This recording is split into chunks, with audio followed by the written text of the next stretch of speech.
At least 15 people, including a 10-year-old girl, have been killed in a mass shooting at Bondi Beach in Australia's New South Wales. Victims range in age from 10 to 87, the youngest being a 10-year-old girl.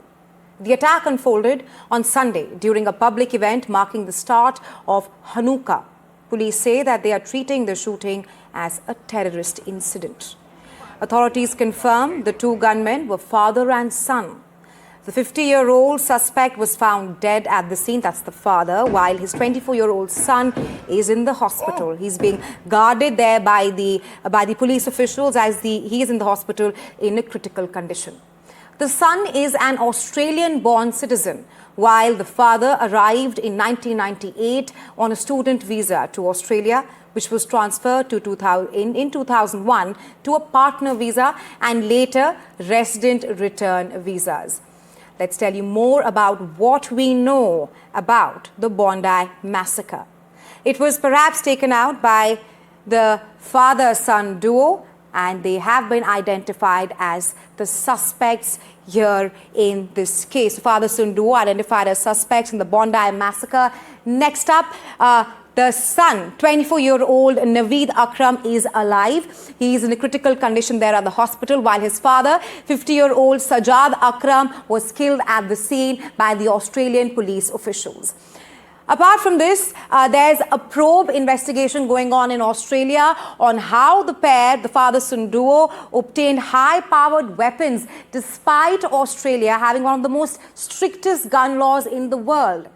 Now, apart from the weapons, IEDs were also found in shooter's vehicle. After this heinous incident, Australian Prime Minister Anthony Albanese convened a national cabinet over gun laws, saying that the gun laws in Australia will be changed after the Bondi massacre. That brings us to a second segment. Let's tell you more about Australia's gun laws. Like I mentioned, Australia has one of the strictest firearm regulations in the world. It's more harsher, more stricter than the United States of America as well.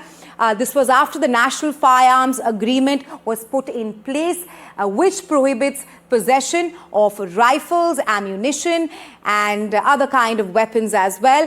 The gun ownership is tightly regulated in Australia.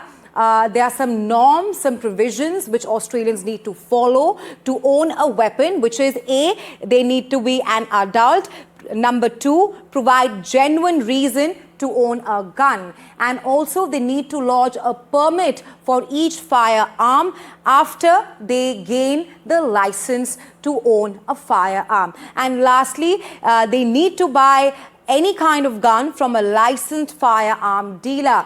And well, to talk more on the Bondi massacre, why it happened, what are the next steps being taken by the Australian officials, here's a report from Sydney. Take a look.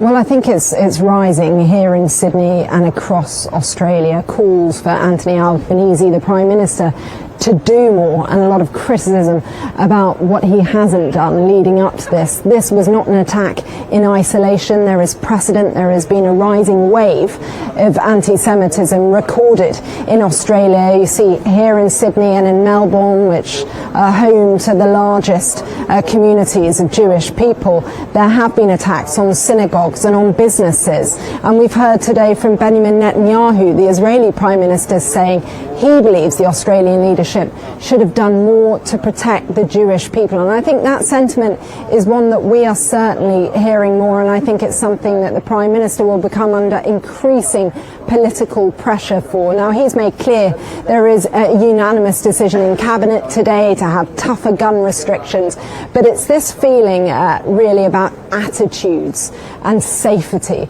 that is part of the broader conversation, not about guns, but about people's right to feel safe here.